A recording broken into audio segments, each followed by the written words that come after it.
Hello दोस्तों, Rana classes में आपका स्वागत है। तो आज मैं आपको कुछ डॉक्यूमेंट्स जो प्रॉब्लम हो रही उसके बारे में बताऊंगा, और क्या बताऊंगा आपको कि जो सिलेबस है उसके बारे में बताऊंगा, जिससे कि जो कि आप आसानी से जो कि आप प्री का सिलेबस समझ सके और उस अनुसार जो कि तैयारी कर सके। और इसकी परीक्षा तिथि को एक एजम्पशन मानना ही पड़ेगा उसके अनुसार जो कि तो मिनिमम जो है आप उसको सितंबर माने, तभी जो कि तैयारी हो सकती है। अभी हालांकि फॉर्म भरने की तो पहले फॉर्म भरने में क्या क्या है जो कि अभी तैयार रखे, और ये आपके नोटिस में दे दिया गया क्योंकि इंटर लेवल में जो हो रहा है उसके चलते आयोग ने पहले ही कह दिया है कि आप है जो कि क्लियरली है जो कि पहले इतने तारीख से सब। और एक चीज मैं क्लियरली और कर देना चाहता हूं कि उसमें लिखा हुआ है बहुत सारे में रहता है कि फॉर्म भरने की अंतिम तिथि तक, और होता क्या है कई बार कि आप मान लीजिए कि कोई सर्टिफिकेट बना रहे हैं, जाति प्रमाण पत्र, और आपके पास सचमुच नहीं था, या ओबीसी बना रहे हैं या स्थायी निवास प्रमाण पत्र बना रहे हैं, और कई जगह लिखा रहता है कि अंतिम तिथि तक, लेकिन वो भी अगर पकड़ा जाएगा तो वो भी गलत है। क्यों गलत है? मान लीजिए कि आप है जो कि फॉर्म है जो कि 14 मई से शुरू हो रही है, और आप है जो कि फॉर्म 16 मई को भर दिए, ठीक है, और उसके बाद जो है आप क्या किए हैं, सर्टिफिकेट कब बनवाए हैं, बना है 20 मई को। तो आपके पास जब सर्टिफिकेट नहीं थी तो फिर 20 मई की उस जो डेट रहेगा इशू और जो पत्रांक जो रहती है, तो फिर ये तो गलत हो गया। अगर वो भी बाद में अगर मामला उठेगा तो फिर से जो कि आपको प्रॉब्लम हो सकती है। इसीलिए मतलब उसमें स्पष्ट रूप से कहा गया है, चाहे आपके अंक पत्र हो, प्रमाण पत्र हो, वो पहले से इशू डेट पहले का होना चाहिए। ऐसा नहीं कि 14 मई के बजाय जो कि जून में भी आ गई, 1 जून को आ गई, फिर भी ये है जो कि ये भी गलत है। हालांकि जगह लिखा रहता है कि मतलब फॉर्म भरने के पहले आपकी सारी डॉक्यूमेंट्स होनी चाहिए। तो सबसे पहले आते हैं मैट्रिक पर डॉक्यूमेंट्स के लिए। मैट्रिक का अंक पत्र, बहुत सारे लोग कह रहे हैं कि नंबर भी मांगेगा, ये ऐसा भी अभी नहीं लिखा हुआ, लेकिन हो सकता भरना पड़ सकता है। तो मैट्रिक का अंक पत्र, जो लोग कम से कम मैट्रिक कर लिए हैं और अंक पत्र आ गई है और प्रोविजनल अगर आ गई है तो प्रोविजनल को भर देंगे, अगर सर्टिफिकेट नंबर अगर भरने का रहा तो। अभी क्या आएगा ये तो फॉर्म में डिसाइड होगा, लेकिन अगर मैट्रिक का अंक पत्र आ गया है तो आप इसको मतलब भर सकते हैं। मैट्रिक से तो कोई दिक्कत नहीं, मैट्रिक पहले का ही रहेगा। उसके बाद अगर सर्टिफिकेट नहीं है ओरिजिनल तो कम से कम प्रोविजनल होना चाहिए। उसके बाद आते हैं आपको इंटर की क्या होती है, बहुत सारे लोग मार्कशीट तो रहती है लेकिन ओरिजिनल नहीं निकालते हैं। तो जो भी अगर प्रोसेस है, मैट्रिक हो, इंटर हो, ग्रेजुएशन हो, उसकी सर्टिफिकेट अगर नहीं निकाले हैं तो आप अभी से लग जाएं। उसके बाद इसी तरह मैट्रिक का और अंक पत्र और ओरिजिनल सर्टिफिकेट होना चाहिए फॉर्म भरने के पहले। ये नहीं कि 14 मई को फॉर्म भर रहे हैं और बनवाएंगे बाद में, ये भी गलत है क्योंकि आपके डाटा जो कि ऑनलाइन हो रहा है, वहाँ पर आपके टाइमिंग लिखा रहा है कि आप कितने बजे फॉर्म भरे हैं। और फिर ये अगर भविष्य में आयोग ये भी जांच कर दे कि आपने फॉर्म जब आप भर रहे थे तो था ही नहीं, तो आप कैसे भर दिए वो सर्टिफिकेट, तो ये भी फंस सकता है। उसके बाद ग्रेजुएशन में सबसे ज़्यादा परेशानी है। अंक पत्र तो बहुत लोगों के पास है, कितने लोगों के पास प्रोविजनल है, कितने लोगों के पास है जो कि ओरिजिनल नहीं है, क्योंकि कई जगह है कि 2 वर्ष के बाद आता है, 3 वर्ष। तो कम से कम प्रोविजनल तो जरूर कर लें। प्रोविजनल लेंगे तो कम से कम उसका नंबर अगर कहा भी जाए तो भर देंगे तो चल जाए, इसलिए चल जाएगा कि आपके पास उस समय तक वही चल। लेकिन आपको जो भी वेरिफिकेशन होगी, काउंसलिंग होगी, उस समय है जो कि आपको अंक पत्र अनिवार्य है। तो ये सब चीज़ें अगर आपके में है तो इसको है जो कि आप इसको जल्दी, अगर नहीं है तो सुधरवा लें। और अगर बहुत सारे लोगों का नाम गलत है, फादर्स नेम तो आपका नाम तो डेट ऑफ बर्थ गलत है सर्टिफिकेट में, तो आप इसको है कि अगर संभव होता है तो सुधरवा लें। अगर नहीं सुधरता है तो फिर आपके पास वो उपाय है कि आप भर सकते हैं। तो ये मैट्रिक, इंटर और ग्रेजुएशन का हो गया। अब आते हैं जो आपको खोजा जाएगा। उसके बाद है जो कि मुख्य परीक्षा है, तो ये काउंसलिंग का मैं बता रहा हूँ, ये अभी अनिवार्य नहीं है क्योंकि अभी आपको पीटी परीक्षा होनी। उसके बाद क्या, अनुसूचित जाति और अनुसूचित जनजाति के अभ्यर्थियों के लिए अंचलाधिकारी द्वारा निर्गत क्रीमी लेयर पर रहित प्रमाण पत्र। तो पहले क्या होता था, अंचलाधिकारी बनाते थे आपको, जो क्रीमी लेयर SC ST का हो या जाति प्रमाण पत्र या पिछड़ा वर्ग। तो लेकिन अब क्या होगा, नया बन रहा है तो रेवेन्यू ऑफिसर का हो रहा है। तो अगर अभी बनाते तो रेवेन्यू ऑफिसर का भी चलेगा, अंचला। तो बहुत सारे लोगों का इसमें प्रश्न है कि मेरे पास अंचलाधिकारी तक का बना हुआ है और अब क्या करें। तो मेरा यही सजेशन है, हालांकि सक्षम प्राधिकार लिखा गया है, तो आपको अगर संभव है तो एसडीओ लेवल का कम से कम जरूर बनवा लें। और अगर नहीं बन पाता है और लगता है कि नहीं अब नहीं बन पाएगा, तब आप है जो कि अंचलाधिकारी द्वारा है जो कि बना हुआ कर सकते हैं। और एक चीज़ जो जाति प्रमाण पत्र जो है SC ST का, वो एक बार भी बना है वैलिड, लेकिन प्रॉब्लम क्या है कि अब इसमें जो आप ये BSSC CGL 1 की जो काउंसिलिंग हाल में हुई थी 1 साल पहले, उसके बारे में, उसमें अंचलाधिकारी से और SC ST पहले क्या होता था प्रखंड में बनता था, मतलब वीडियो बनाते थे। तो फिर ये मामला उससे अच्छा है कि आप अगर पुराना है तो एक नया बनवा ले, अगर प्रखंड का बनाओ, अंचल अधिकारी का है तो चलेगा ये, और क्योंकि अभी रेवेन्यू ऑफिसर का बनेगा तो क्योंकि उसमें इसीलिए नहीं लिखा गया है सक्षम प्राधिकार, क्योंकि अब पहले अंचलाधिकारी था, अब जो है रेवेन्यू। लेकिन अगर उससे ऊपर भी बनता है SDO लेवल का तो आप बनवा ले, अगर फॉर्म भरने में हड़बड़ी ना दिखाएं। पहली चीज, फॉर्म आपकी कोई लेके नहीं जा रहा, आप सही भरे कि बाद में परेशानी ना हो। तो ये SC ST द्वारा है जो कि आपको अंचलाधिकारी तक कम से कम होना चाहिए। अगर फिर भी सजेशन मेरा है कि कोशिश करें SDO तक, अगर आपको मन नहीं है तो आप भर सकते हैं अंचलाधिकारी तक, लेकिन कोशिश करें कि SDO लेवल का बनवा लें।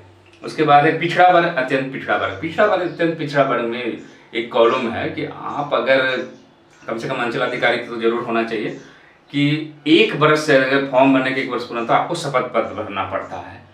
तो इस जो लोग पुराने हैं वो तो चल जाएंगे।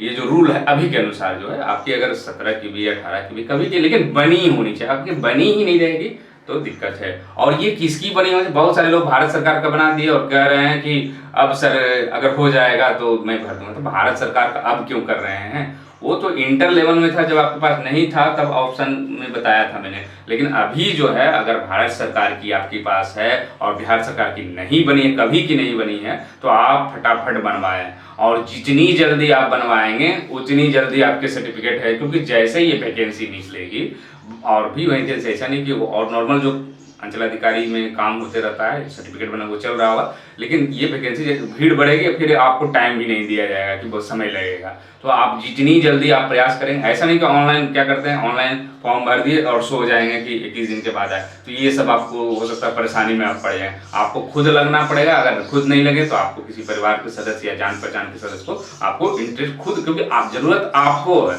तो आपको परेशान होना पड़ेगा, चाहे आप खुद हो या किसी के आपके जान पहचान हो, परिवार हो, उनको आप ब्लॉक अंचल में भेजें। जितना आप जल्दी प्रयास करेंगे और उतना अच्छा होगा।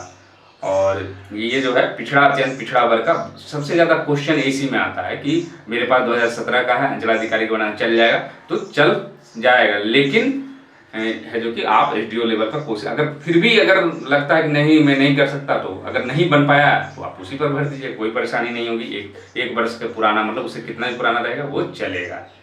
और उसके बाद है सरकारी सेवा में 3 वर्ष की निरंतर सेवा संबंधी प्रमाण पत्र। तो आपको जो सरकारी सेवा में है, और ये जो रूल जो निकला है आपको कि BPSC और BSSC में सरकारी सेवा को 3 मौके दिए गए, ये दोनों परीक्षाओं के लिए है, ऐसा नहीं कि वो BPSC के लिए। तो अगर आपने 3 परीक्षाएं दे दी हैं तो फिर आप फॉर्म नहीं भर सकते, BSSC की भी नहीं।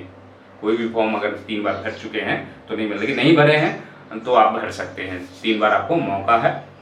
और इसमें क्या करना पड़ेगा सरकारी कर्मियों के लिए, आप जब फॉर्म भरे, नियम यही है, बहुत सारे लोग क्या करते हैं फॉर्म भर देते हैं, उसके बाद सूचना देते हैं कि मैं फॉर्म भरने जा रहा हूँ। नहीं, पहले है जो कि आप अभी से ही, जब फॉर्म की निकलेगी तो मैं इसमें फॉर्म भरना चाहता हूँ, और ये मेरा, फिर वो ऑफिस क्या करेगा, वो रूल निकालेगा, आपकी संख्या गिना जाएगा, 3 अगर नहीं है तो आपको अलाउ किया जाएगा, आपको इस परीक्षा में शामिल होने की अनुमति प्रदान, कम से कम एक पत्र है जो कि अभी आवश्यक है, तभी है जो कि आप फॉर्म भरें।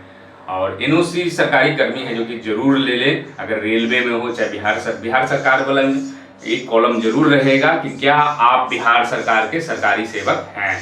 बाकी के लिए तो उसमें फॉर्म भरने का नहीं रहेगा तो चल जाएगा, लेकिन बिहार सरकार वाले को आपको भरना पड़ेगा। अगर आप नहीं भरते तो इसका मतलब आपने गलत इन्फॉर्मेशन दिया, और आप पर कार्रवाई भी हो सकती है। इसीलिए जो कि आप जो कि फॉर्म भरने से पहले अपने ऑफिस जहाँ भी हैं, जहाँ भी आपके सक्षम प्राधिकार हैं, वहाँ पर आवेदन देंगे कि मैं ये फॉर्म भर रहा हूँ और मेरी है जो कि योग्यता जो है, उसमें ये भी लिखना पड़ेगा कि आप इसको फॉर्म भरने के लिए योग्य हैं।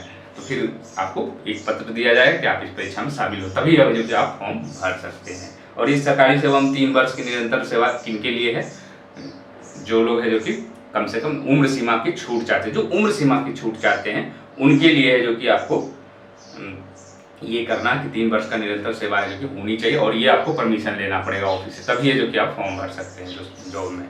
और ये सिर्फ बिहार सरकार के लिए है। एक चीज़ और ध्यान रखेंगे, ये जो 3 वर्ष की निरंतर सेवा की जो छूट है ये सिर्फ बिहार सरकार की, केंद्र सरकार में अगर है या अन्य राज्य सरकार में तो आपको ये उम्र सीमा में छूट नहीं मिलेगी। उसके बाद क्या है, भूतपूर्व सैनिकों के लिए, अगर आप भूतपूर्व सैनिक के हैं, सीटें अलग नहीं की गई है इसमें। उसके बाद अस्थायी निवास प्रमाण पत्र। अस्थायी निवास प्रमाण पत्र क्या है कि आपका पुराना भी बना हुआ, लेकिन प्रखंड का बना हुआ तो आप एक बार नया बनवा लें। अगर फिर बना हुआ 17-18 का तो एक बार का भी बना हुआ है तो चलेगा। इसमें यही है कि एक बार का भी, लेकिन ये प्रखंड और अंचल वाला जो है, प्रखंड विकास पदाधिकारी, यही लफड़ा है। इसलिए आप लोग कम से कम अंचलाधिकारी या अभी रेवेन्यू ऑफिसर जो बन रहा है उसका जरूर बनवा लें। उसके बाद है जो कि आपको दिव्यांगता प्रमाण पत्र। दिव्यांगता प्रमाण पत्र की जो कंडीशन है, जो सक्षम प्राधिकार है, वो आपको ये हर हाल में अनिवार्य होनी चाहिए। कहीं है जो कि इंटर लेवल में छोड़ दिया गया, इसका मतलब ये नहीं कि आप फॉर्म भरने के पहले नहीं बनवाएंगे। इसमें स्पष्ट, आप इसमें कोई बहाना नहीं चलेगा कि कहीं लिखा हुआ था। इस पर आयोग है जो कि सावधानी से लिख दिया है कि आपको पहले कहीं, और यहाँ पर भी लिखा हुआ था कि BSSC Schedule 1 में जब 2010 के पहले का मांगा है द्वारा जो काउंसिलिंग हुई थी, इसीलिए आपका हर हाल में बना, नहीं तो आप भर नहीं सकते, फिर आपको जनरल में फाइट करना पड़ेगा। फिर आते हैं आधार कार्ड, ये सब तो जरूरत है ही, वो काउंसिलिंग में जरूरत होगी। तो मतलब इतनी चीज़ों को आपको होनी जरूरत है, और इसमें बहुत सारे प्रॉब्लम, क्योंकि अभी फॉर्म आई नहीं है अभी, और सबसे ज़्यादा BC का है कि फिर बहुत सारे लोग ये कहते हैं कि NCL बनता कैसे है, क्योंकि वो बनवाया ही नहीं है।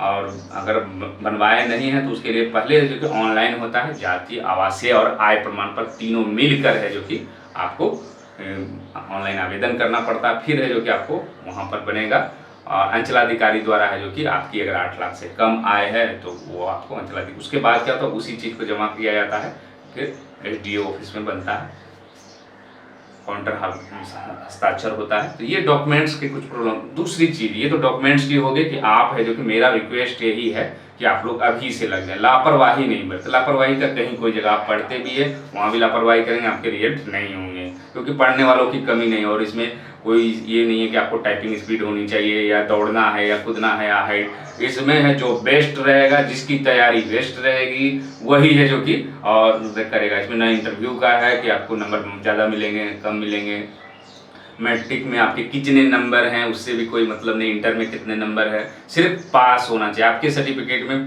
पास, फेल नहीं लिखा होना चाहिए बस, और उनको कोई मतलब नहीं है कि आप कितने नंबर लाएं।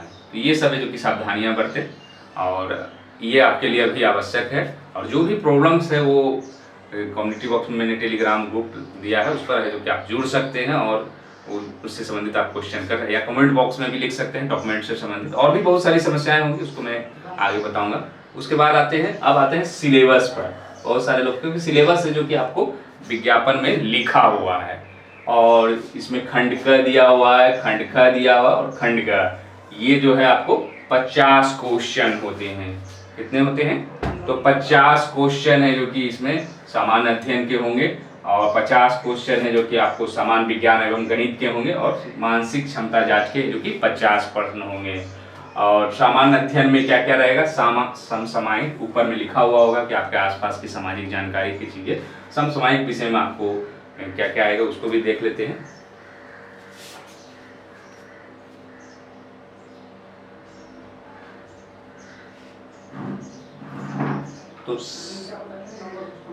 तो समसामयिक विषय में आपको पुस्तकें जो करंट की हो जाएगी, या जो करंट अफेयर्स की जो हो जाएगी, उसको मैं दिखाने का प्रयास करता हूँ, जो आपके सिलेबस के अनुसार ही बता रहा हूँ कि समसामयिक विषय, और ये जो दोनों मिलाकर है जो कि टोटल 50 प्रश्न रहेंगे। इसमें डिफरेंसेज क्या है कि और सब जो तैयारी, इसमें जीके में बहुत ज़्यादा जो कि वैल्यूएशन नहीं दिया गया है, क्योंकि मात्र जो है आपको 50 प्रश्न रहेंगे। और इसमें जो कि भारत और उसके पड़ोसी देश, ये अगर आप इसको पढ़ेंगे, इसको मैं भी डाउनलोड हो रहा है, इसको मैं तो इसके सिलेबस को मैं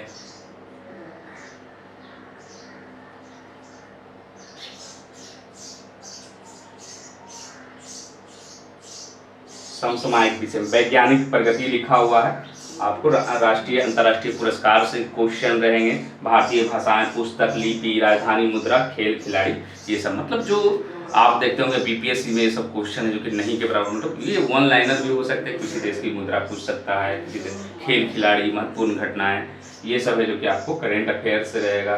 पुस्तक रहेगा, लिपि क्या रहेगा, राजधानी क्या रहेगा, ये सब प्रश्न है जो कि आपको इसमें जो कि रह सकते हैं समसामयिक विषय में। और भारत और उसके पड़ोसी देश में क्या रहेगा, इतिहास रहेगा, आपको भूगोल रहेगा, स्वतंत्र कृषि से संबंधित रहेगा, राजनीति, पंचायती, मतलब इसमें सब मिक्सअप रहेगा। और ये 50 है जो कि आपको करना पड़ेगा। और इसमें जो है आपको, क्योंकि इसमें गलतियां हो गई हैं, ऐसा नहीं संभव है कि आपको 50 में पता कितने भी आसान पढ़ें, तो इसको जो है आपको जितनी ज़्यादा आपसे प्रैक्टिस करेंगे, जितनी ज़्यादा आपकी अच्छी तैयारी रहेगी, उसी पर है जो कि ये डिपेंड करेगा। और इसके लिए कोई स्पेशल बुक्स करना बहुत मुश्किल है। करेंट अफेयर्स की जहाँ तक सवाल है तो 7 से 8 प्रश्न है जो कि रह सकते हैं। करेंट अफेयर्स की कितनी रहेगी, 7 से 8 प्रश्न रहेंगे। बिहार स्पेशल, तो बिहार स्पेशल इसमें 1-2 अगर कॉमन जो चीज़ें हैं वो रह सकते हैं, लेकिन उसको आपको नहीं पढ़ना, ना ही आपके सिलेबस है, ना ही क्वेश्चन। 1-2 अगर आ जाती है तो अलग बात है, लेकिन बिहार स्पेशल पर आपको ध्यान नहीं देना। आपको इतिहास, भूगोल, जो नागरिक है उसके विषय पर है जो कि ज़्यादा ध्यान देना है। तो ये है जो कि आपको ये सिलेबस रहा। उसके बाद है कि सामान्य विज्ञान एवं गणित। तो ये सामान्य विज्ञान एवं गणित में, सामान्य विज्ञान में क्या रहेगा, क्वेश्चन जो है दोनों में मैट्रिक स्तर के पूछे जाएंगे। इसमें स्पष्ट रूप से लिखा हुआ मैट्रिक स्तर के रहेंगे, ये आपको 50 प्रश्न। और इसमें जो है आपको तीनों विषय रहेगा, भौतिकी, रसायन और जीव विज्ञान, और भूगोल के भी कुछ प्रश्न है जो कि इसमें रहेंगे। तो ये सेक्शन में लगभग कितने प्रश्न रहते हैं, 25 से ज़्यादा रहते हैं, 30 से लेकर 35 तक रह सकते हैं। इसमें बांटा नहीं गया, बहुत सारे लोग कह रहे थे कि मैथ्स कम है अगले बार जो परीक्षाएं हुई थी, तो इसमें कहीं बांटा हुआ नहीं है कि दोनों मिलाकर 50 प्रश्न लिखा हो। तो 30 से 32 जनरली है जो कि 35 रहते हैं। कई बार जो मैथ भी ज़्यादा हो सकता है। उसके बाद सामान्य विज्ञान में 30 से 35, इसमें 15 से 20 प्रश्न है जो कि सामान्य विज्ञान। और ये जो है बहुत क्वेश्चन आपने देखा होगा कि बहुत डीपली नहीं पूछता है, कम से कम RS अग्रवाल जो बुक है वही है जो कि ये काफ़ी है।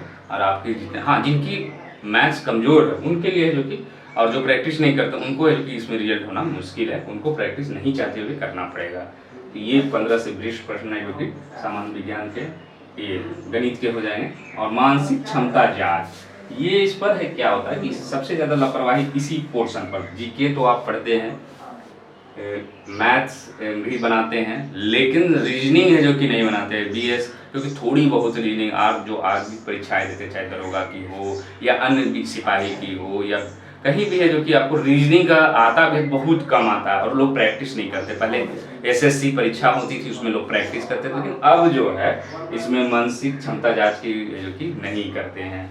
और इसी प्रैक्टिस का जो कि खामियाजा है जो कि भुगतना पड़ता है। और मैंने भी जो सबसे ज़्यादा जोर जो है मैथ और रीजनिंग पर दिया। और इसमें ये लापरवाही आपको नहीं करना है। अगर इसमें आपको रिजल्ट लेना है तो आप SSC जो ग्रेजुएशन लेवल के, हालांकि अब तो 25 क्वेश्चन कर दिया गया रीजनिंग, जहाँ 50 प्रश्न के जो पुराने जो क्वेश्चंस हैं जो पहले परीक्षाएं होती थी रीजनिंग की, उसको जो कि जरूर बनाया। उससे क्या होगा कि, और इसमें फिगर्स के, कल मैंने क्वेश्चन डाला था उसमें आप लोगों ने देखा होगा कि क्वेश्चन किस तरह के आते हैं और फिगर वाले भी आते हैं। तो जितनी आप प्रैक्टिस करेंगे, तो अगर आसान प्रश्न तो 50 के 50 आपको सही करना पड़ेगा। और ये जो आप लोग क्या समझते हैं 50 में मेरे 40 आ गए, 45 आ गए, तो इससे आपके रिजल्ट, ये तो कॉमन स्कोर हो गया। आपको एक्स्ट्रा जब तक स्कोर नहीं आएगा तब तक है जो कि इसमें, तो ये 2 पोर्शन पर है जो कि आपको मैथ और रीजनिंग, और अगर ये साइंस कर लेते हैं तो आपके रिजल्ट हो जाएंगे। और GS आपकी अगर थोड़ी बहुत वीक हुई है, हल्की कमजोर भी है, फिर भी रिजल्ट इसमें होगा। GS काफ़ी मजबूत है, मैथ रीजनिंग कमजोर, फिर रिजल्ट होना मुश्किल, क्योंकि इसमें फाइट बहुत ज़्यादा होने वाली है। और फॉर्म भी लगभग 10 लाख का से कम नहीं गिरेगी इसमें। तो ये रहा आपको कुछ डॉक्यूमेंट्स के बारे में बताया, और सिलेबस का आगे भी है जो कि आपको बुक्स के बारे में बताऊँगा, और कुछ है जो कि सेट प्रैक्टिस या अगर कोई क्लास है तो उसके बारे में बताऊँगा। तो इसी के साथ धन्यवाद।